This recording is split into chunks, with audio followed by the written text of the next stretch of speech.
Well, that was interesting.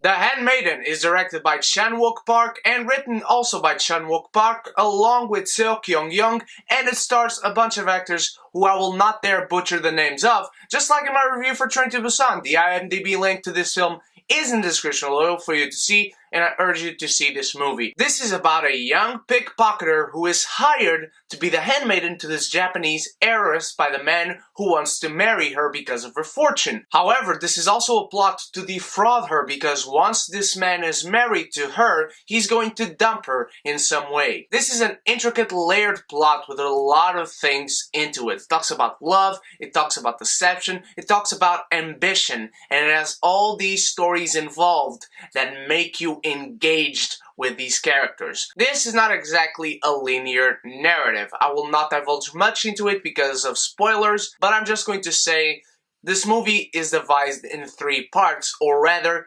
3 different perspectives. The first one being of this girl who is hired to be the handmaiden. She arrives at this big mansion and she meets the woman that she's going to take care of. This woman has had a lot of trauma in her life, and as you watch the movie, you start to understand where that trauma comes from and how that trauma took place. And you start to feel for this character little by little. These 2 characters also start to feel something for each other, and through that this movie explores fantasy and love in a very unique way. The performances are all great, from the handmaiden Soo Kim, whom you find out the backstory to in a very interesting way through conversations that she has with this heiress that she wants to deceive, but she also starts to feel something for her, and something that at the time would be forbidden. The princess herself is also great, and she has a lot more into her and into her traumas that you are not expecting, and this movie displays that again in very unique ways. And so is the man who wants to deceive her. He is a despicable man,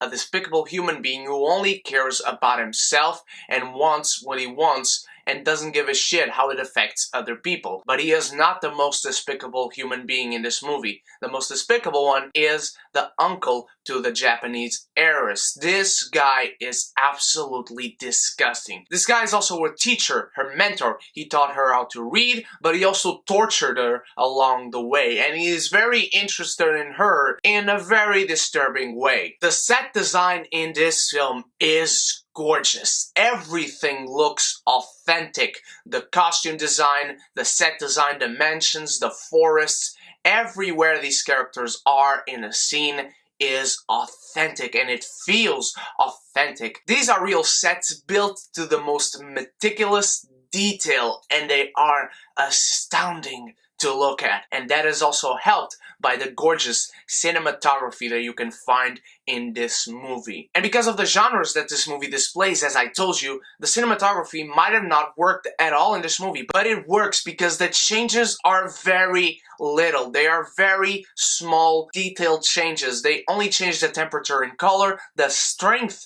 of said color as well, and it fits every single scene in this movie. It is very hard to talk about character development without spoiling, but I can say that this movie develops these characters very, very well, as you find out things from these characters and you start seeing things from a different perspective. You go back to scenes you've previously seen from another character's eyes. And this movie displays very well how these characters see the world, how these characters see other characters, and how those characters start to look into the character you just followed previously and just change their perspective completely. And you as a viewer feel so much engaged and involved with these characters because your perspective changes as well. This movie has great world building despite being such a small story about just these 3 characters. I love the world building in this movie. It's majorly just set in this house, but it built so much around it and about the world and about the lives of people who lived back in this day. The music is also very good, very much involving into the story and the plot development of this movie, but there were some instances where I could have done without the music because it is very beautiful and at some points it is very familiar, and you start to associate that music with some other elements of the story, and it comes out at the wrong times. At least to me it did. There are also one or two scenes that I could have taken out, or at least not make them as fetishized as they were. Really just two scenes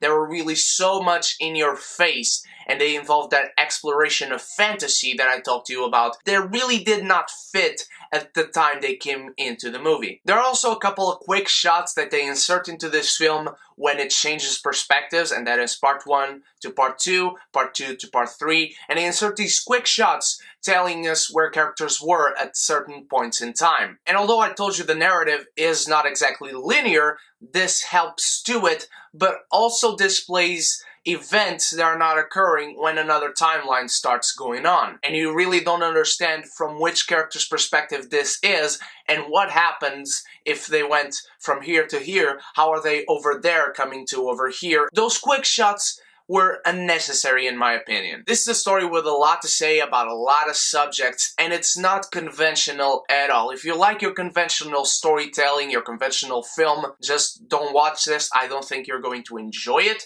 If you don't like reading subtitles, this movie is not for you at all. It's a South Korean film, which I loved. It's a very, very good movie. I want to thank Galotech for talking about this movie to me, because without him, I maybe wouldn't have watched it. It's a very unique storytelling device about how some things worked back in the day, and about how some people maybe try to get by at the cost of other people's lives. Cannot recommend this movie enough to you if you like your unconventional storytelling and unique perspective in character. It is beautifully shot, it sounds beautiful, the directing is great, the performances are amazing, and the storytelling devices that it uses to avoid narrative cliches is great to see. Despite some flaws, I still very much enjoyed this movie and would not mind seeing it again. And The Handmaiden gets an amazeballs rating.